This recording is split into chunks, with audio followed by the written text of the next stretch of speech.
Saya akan sedikit meresum tentang materi anggaran. Anggaran itu apa sih? Anggaran sendiri memiliki arti sebuah daftar perencanaan suatu perusahaan. Nah, di sini anggaran itu ada jenis-jenis anggaran itu ada banyak sekali ya, teman-teman. Tapi kita akan membahas 4 jenis anggaran, yaitu yang pertama adalah anggaran penjualan, yang kedua yaitu anggaran produksi, yang ketiga yaitu anggaran biaya produksi, dan yang keempat yaitu anggaran beban operasi. Nah, kita memasuki yang pertama, anggaran penjualan. Anggaran penjualan itu apa sih? Anggaran penjualan sendiri itu memiliki arti perencanaan dalam suatu satuan mata uang dari sebuah produk yang akan dijual pada periode tertentu. Nah, anggaran penjualan ini disusun pertama kali sebelum anggaran-anggaran lainnya itu disusun. Anggaran penjualan ini sangat mempengaruhi anggaran-anggaran lainnya. Dalam menyusun anggaran penjualan, perusahaan ini dapat mengetahui beberapa informasi, yaitu yang pertama, mengetahui berapa sih jumlah produk yang akan dijual dan berapa sih harga jual yang diharapkan oleh perusahaan. Selanjutnya yaitu manfaat anggaran penjualan, yaitu ada 4. Yang pertama adalah mengurangi ketidakpastian. Maksudnya mengurangi ketidakpastian itu tentang pendapatan yang diperoleh perusahaan di masa yang akan datang. Yang kedua yaitu kebijakan dan keputusan dalam proses perencanaan pemasaran. Contohnya dalam sektor pemasaran gitu. Yang ketiga adalah pengendalian. Dalam sistem penjualan dapat mengendalikan berapa banyak barang yang akan dijual. Yang terakhir yaitu laba. Dengan menyusun anggaran penjualan ini, perusahaan dapat mengetahui laba yang akan diperoleh dan dapat memperkirakan laba yang diperoleh untuk periode tertentu itu seberapa banyak gitu. Yang selanjutnya yaitu tentang format anggaran penjualan dapat dilihat ya teman-teman. Yang pertama itu kan ada penjualan barang jadi dalam unit. Penjualan barang jadi dalam unit itu perkiraan penjualan barang jadi. Jadi perusahaan itu memperkirakan barang jadi pada periode anggaran mendatang. Yang kedua itu kan ada harga jual. Harga jual itu juga untuk setiap barang. Jadi setiap produk, harga setiap produk yang diharapkan itu berapa gitu. Yang terakhir itu kan ada penjualan barang jadi. Penjualan barang jadi itu diperoleh dari pengalian antara penjualan barang jadi dalam unit dikalikan dengan harga jual setiap produknya, itu diperoleh, itu hasilnya menjadi penjualan barang jadi. Nah, itu kan untuk 1 bulan saja. Perusahaan juga bisa membuat anggaran lebih dari 1 bulan, namun menggunakan metode tertentu. Ini ada beberapa metode yang digunakan untuk menyusun anggaran penjualan. Yang pertama yaitu metode ratap-ratap bergerak, yang kedua yaitu metode trend moment, yang ketiga yaitu metode analisis industri, dan yang keempat yaitu metode presentase. Selanjutnya yaitu kita memasuki yang kedua, yaitu anggaran produksi. Apa sih anggaran produksi itu? Anggaran produksi ini yaitu anggaran yang disusun oleh perusahaan untuk menentukan jumlah barang jadi yang harus diproduksi. Anggaran produksi ini disusun setelah anggaran penjualan itu jadi. Apa sih manfaat dengan menyusun anggaran produksi ini? Ada beberapa manfaat ya teman-teman. Yang pertama yaitu menunjang kegiatan penjualan. Yang kedua yaitu menjaga tingkat persediaan yang memadai. Jadi tingkat persediaannya itu tidak terlalu besar atau tidak terlalu kecil gitu teman-teman. Yang ketiga yaitu mengetahui biaya produksi barang yang dihasilkan akan semaksimal mungkin gitu. Dan selanjutnya yaitu tentang format produksi. Dapat dilihat ya teman-teman di atas. Yang pertama itu kan ada penjualan unit. Penjualan unit ini diperoleh dari format anggaran penjualan. Tadi kan sudah ditentukan ya anggaran penjualan. Itu penjualannya itu dimasukkan ke anggaran produksi. Terus yang kedua yaitu persediaan barang jadi. Persediaan barang jadi ini diperoleh dari kebijakan pengadaan persediaan yang ada di perusahaan. Biasanya tingkat persediaan akhir barang jadi yang ingin disimpan oleh perusahaan dihubungkan dengan penjualan barang jadi untuk bulan berikutnya. Yang ketiga itu kan ada jumlah barang jadi yang dibutuhkan. Jumlah barang jadi yang dibutuhkan itu dihasilkan dari penjumlahan antara penjualan unit ditambah dengan persediaan akhir barang jadi. Yang ketiga yaitu persediaan awal barang jadi. Persediaan awal barang jadi dapat diperoleh dari persediaan akhir barang jadi tahun lalu. Persediaan akhir barang jadi suatu periode akan menjadi persediaan awal barang jadi periode berikutnya. Jumlah yang terakhir yaitu kolom yang terakhir yaitu ada jumlah barang jadi yang akan diproduksi. Nah, jumlah barang jadi yang akan diproduksi ini diperoleh dari pengurangan antara jumlah barang jadi yang dibutuhkan itu dikurangi dengan persediaan awal barang jadi. Gitu ya teman-teman, semoga paham. Dalam menyusun anggaran produksi ini, ternyata ada dua kebijakan. Oh no! Yang pertama yaitu kebijakan stabilitas produksi. Kebijakan ini biasanya perusahaan itu mengharapkan jumlah produk yang diproduksi itu setiap periodenya itu sama teman-teman. Yang kedua yaitu kebijakan stabilitas persediaan. Kebijakan stabilitas persediaan ini berbeda dengan stabilitas produksi. Tadi produksi itu kan memproduksi jumlah produk yang sama. Sedangkan stabilitas persediaan ini memproduksi jumlah produk yang berbeda setiap bulannya. Jadi misalnya setiap bulan Januari memproduksi 50, maka bulan selanjutnya itu dilebihi 55 begitu teman-teman. Nah, biasanya kebijakan stabilitas persediaan ini digunakan oleh perusahaan yang memiliki gudang yang luas. Jadi memperdayakan gudangnya untuk tempat persediaan produksi tersebut. Gitu teman-teman.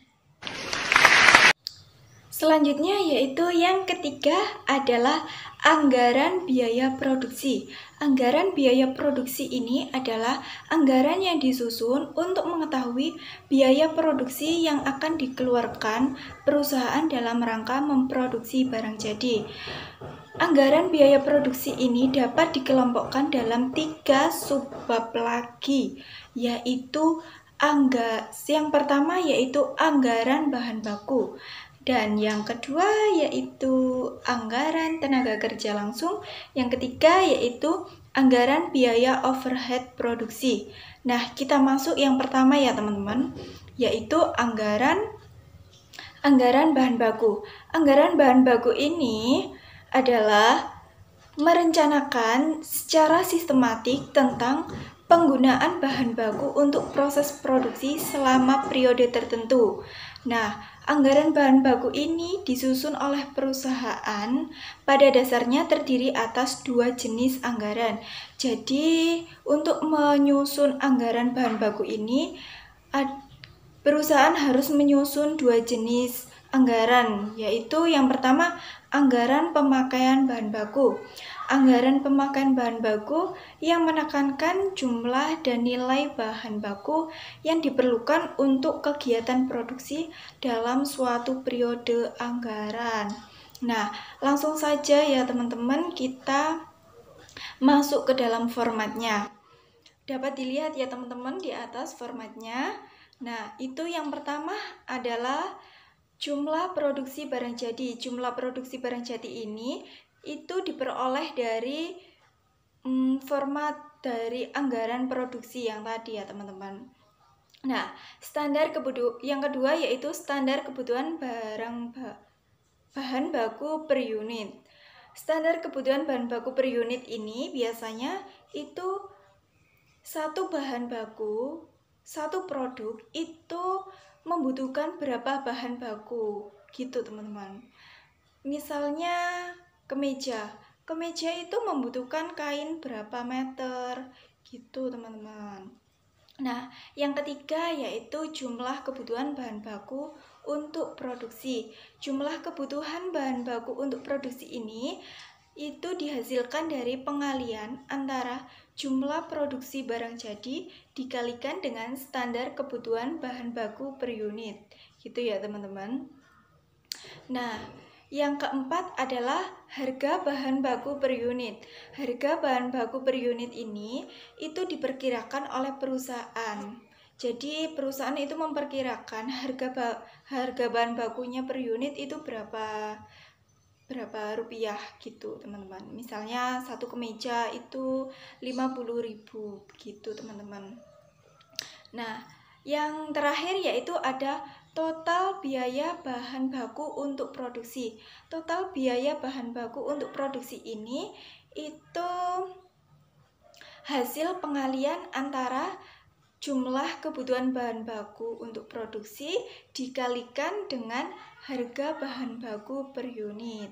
Gitu ya teman-teman. Dan yang selanjutnya yaitu yang kedua adalah anggaran pembelian bahan baku. Ini masih mencakup anggaran bahan baku ya teman-teman. Nah, yang anggaran pembelian bahan baku ini menentukan jumlah bahan baku yang akan dibeli dan harga pembeliannya dalam suatu periode anggaran. Pembelian ini berupa rupiah, teman-teman. Bentar ya, teman-teman. Kita langsung saja ke formatnya, teman-teman. Dapat dilihat di atas ya, teman-teman, formatnya. Nah, untuk format pembelian bahan baku itu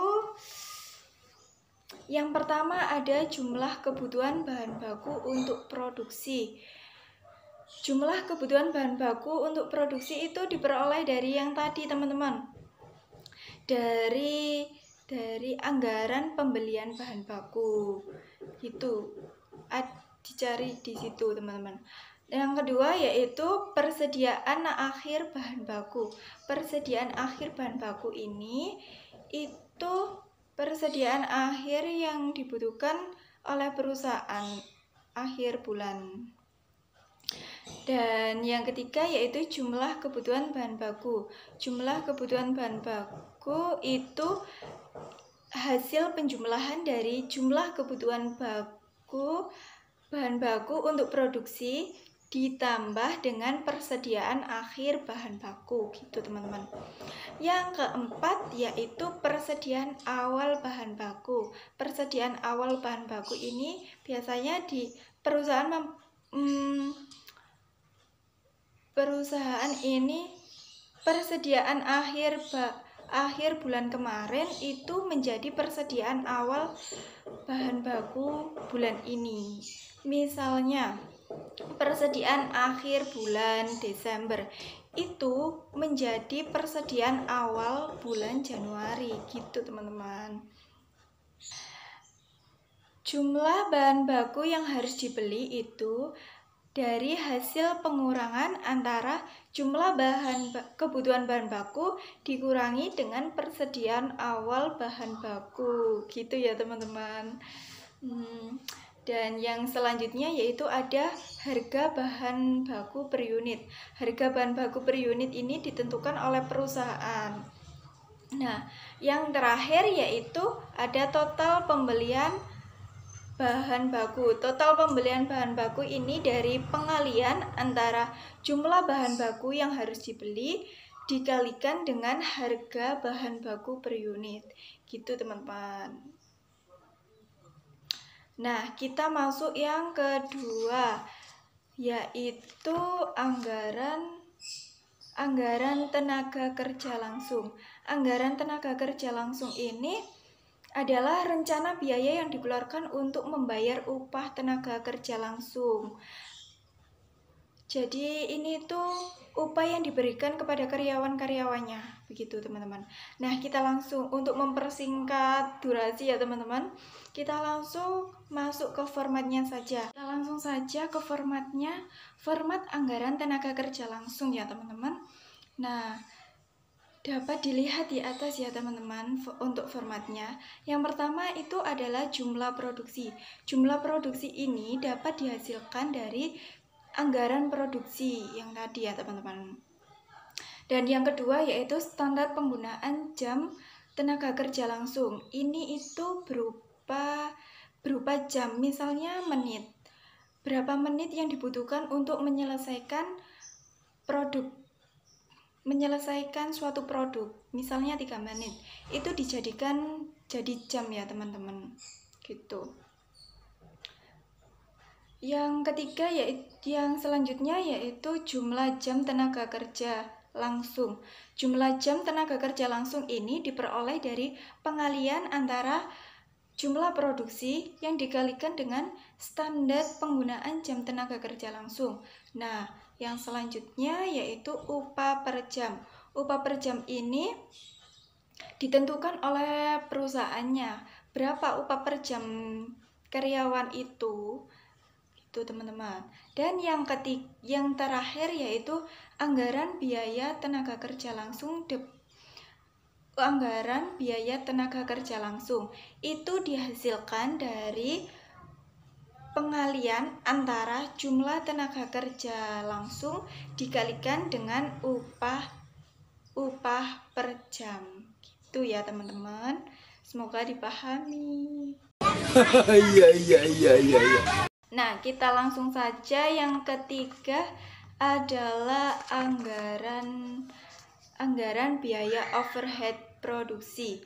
Anggaran overhead produksi adalah rencana yang disusun perusahaan terkait seluruh biaya yang tidak terkait secara langsung dengan kegiatan produksi. Yang tadi kan tenaga kerja langsung itu kan secara langsung dengan kegiatan produksi. Kalau ini itu tidak secara langsung dengan kegiatan produksi gitu teman-teman. Misalnya biaya perawatan mesin gitu dan lain-lainnya. Berdasarkan perilaku biaya, biaya overhead produksi dapat dikelompokkan ke dalam 3 kelompok biaya, yaitu ada biaya variabel, biaya tetap, dan biaya semi variabel. Biaya variabel adalah biaya yang nilai keseluruhannya berubah-ubah, dan biaya tetap adalah biaya yang nilai keseluruhannya tidak berubah-ubah. Sedangkan biaya variabel yaitu biaya yang memiliki komponen biaya tetap sekaligus komponen biaya variabel.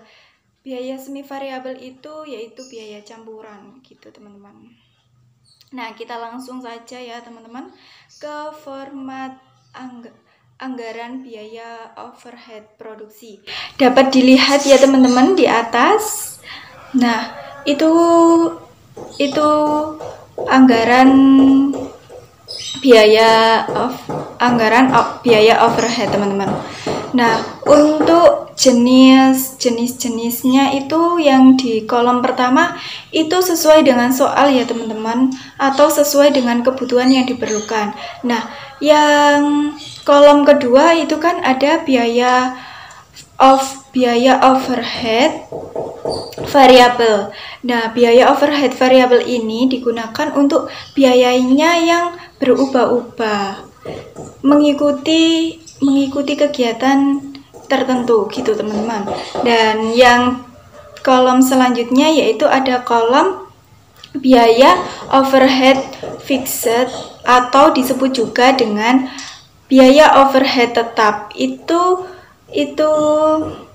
termasuk dengan biaya yang tetap, setiap bulannya itu tetap, biaya yang tidak berubah-ubah gitu teman-teman. Dan ada total itu digunakan untuk penjumlahan antara biaya overhead variabel dan biaya overhead tetap, itu dijumlahkan teman-teman gitu ya teman-teman. Dan yang terakhir adalah kita masuk bukan teman-teman, kita masih ada anggaran biaya produksi.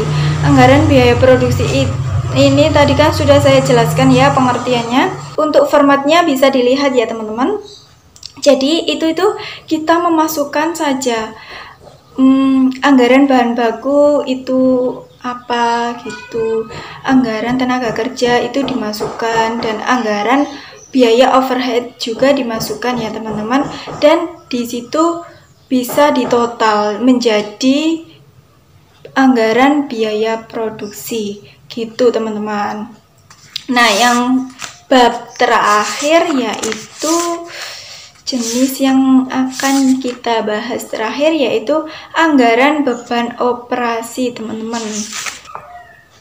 Anggaran beban operasi itu beban-beban yang dikeluarkan untuk kegiatan selain kegiatan produksi.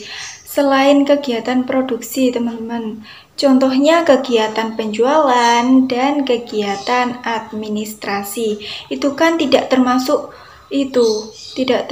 kegiatan produksi teman-teman gitu ya. Yang termasuk beban penjualan yaitu seperti gaji wiraniaga, ada komisi wiraniaga, ada biaya penyusutan kendaraan bagian penjualan, dan biaya listrik, air, dan gas bagian penjualan. Nah, yang masuk ke jenis administrasi yaitu seperti gaji staf akuntansi dan keuangan. Yang kedua yaitu biaya penyusutan komputer, biaya administrasi, dan yang ketiga yaitu biaya listrik, air, dan gas bagian administrasi gitu ya teman-teman. Nah, kita langsung saja ke format anggaran biaya operasi teman-teman. Format anggaran dapat dilihat ya teman-teman di atas. Itu beban penjualan, ada beban penjualan dan ada beban administrasi. Beban penjualan, jenis bebannya itu tergantung pada kebutuhan perusahaannya gitu ya teman-teman. Dan jenis beban itu bisa dimasukkan termasuk beban apa? Beban tetap apa beban variabel? Beban tetap itu tadi kan nilainya yang tidak berubah-ubah. Sedangkan variabel itu nilainya itu berubah-ubah sesuai dengan kebutuhan yang dibutuhkan, teman-teman. Nah, untuk totalnya itu di total antara beban tetap dan beban variabel. Gitu ya, teman-teman. Semoga bermanfaat. Saya Jayanti Trihandayani. Sampai sini dulu ya, teman-teman. Selebihnya saya mohon maaf bila ada kekurangan atau apapun. Sampai jumpa lagi. Bye-bye.